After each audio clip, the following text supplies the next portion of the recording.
Quand on voit l'histoire de la langue française, c'est 12 siècles d'invention commune d'une langue pour dire le monde et pour communiquer, à la fois du bas de l'échelle, les poètes plus ou moins gangsters, ou la rue, les comptoirs, les cafés, et puis au sommet de l'État avec les grands écrivains, les chefs de l'État, etc.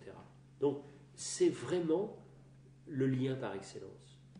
Donc ceux qui ne maîtrisent pas cette langue, écrite et parlée, parce que souvent l'illettrisme est aussi oral, c'est-à-dire que quand on a 200 ou 300 mots, ben, qu'est-ce qu'on maîtrise comme lien? Rien du tout.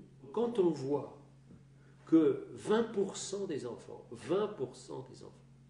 en classe de 6e ont une mauvaise maîtrise de la langue écrite, 20%. Ça veut dire que 20% des enfants, dès l'âge de 12 ans, sont en dehors de la communauté.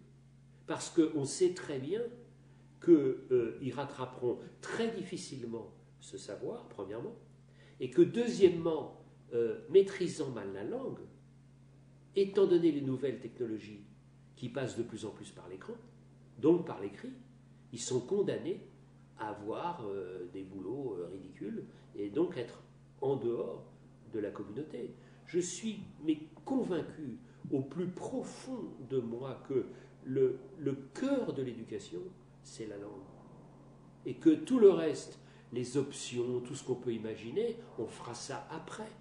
Mais le tronc commun, le patrimoine commun, le patrimoine nécessaire, la République, c'est que les petits Français parlent et écrivent leur langue, c'est-à-dire le français.